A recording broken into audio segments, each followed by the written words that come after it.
Ang wallet na maswerte. Kayo po ba mga bossing, kayo lagi na lang nasisimutan ng pera? May na mga bossing ko, maging aware po tayo sa nilalagyan natin ng pera. Dapat tama po yung ating po mga nilalagyan ng pera para hindi nasisimutan ng pera.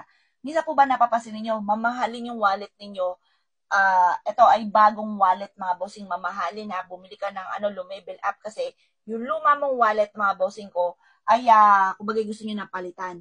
Ngayon, nung inilipat nyo na yung pera po ninyo sa bago, inaalat na, laging nasisimutan. Para ang dami laging aberya, ang dami laging dumarating na kagastusan na hindi na napuno-puno yung wallet ninyo. Meron po ba kayong ganon? Or kaya po, yung luma nga po ninyong pitaka, kaya nakabili ka ng mamahaling pitaka dahil swerte yung wallet po ninyo. May mga ganon mga bossing ko, may mga swerte at alat. Ngayon mga bossing ko, may meron tayong ganito. Kaya kung malas po yan, or kaya po ay, kasi malas din po yung mga sira-sira na, or kaya gapok na yung mga ganito, or kaya sira na yung mga bossing ko inyo pang ginagamit, huwag pong ganon, malas po yun. Yun po ay marami na na-attract na negatibo na ginagamit nyo pa na parang ulit-ulit lang yung senaryo ng buhay. Puro hirap. Kaya kailangan meron tayong bago, lalo na ngayon darating na 2026, Year of the Horse. Ngayon pa mga bossing ko, magregalo ka kung gusto niyo lumevel up ang swerte ninyo. Kaya kung nag-iisip ka ngayon, ano magandang parigalo? Ito ng pampaswerting ito. 180 pesos lamang mga boss. Ang ganda.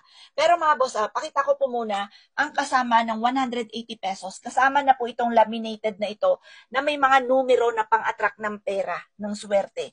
Tapos eagle for prosperity. Tapos mga bossing ko yung kabayo na lumilipad mga boss, tutulungan kanya para mabilis ang pag-asenso, mabilis ang pagyaman.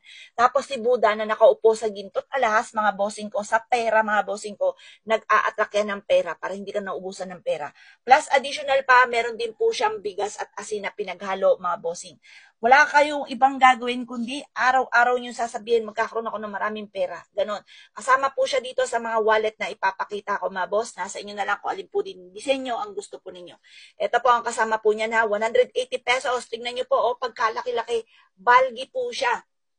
Yan po yung mga tatlong magagandang disenyo po namin na panay malalaki mga bossing. Ito po kulay green. Green is for money para hindi ka naubusan ng pera. Napakaraming lagayan mga boss. Maumay po kayo. Mas maganda yung ganyan. Maraming iniintay na maraming pera. May space na. Kaysa sa panukod. Yan, mas maganda po ito mga boss. Ito pa mga bossing ko, kapag sa amin kayo nag-avail, pinupunasan ko ito ng langis. Tapos, pinauusukan ko to tuwing umaga. At ito po may panalangin na siksik-liglig at umapot. Maraming blessing ang dumating sa wallet na ito at hindi to kailanman maubusan ng pera at maraming pera ang darating. Ganyan pa mga bossing ko. Pag mas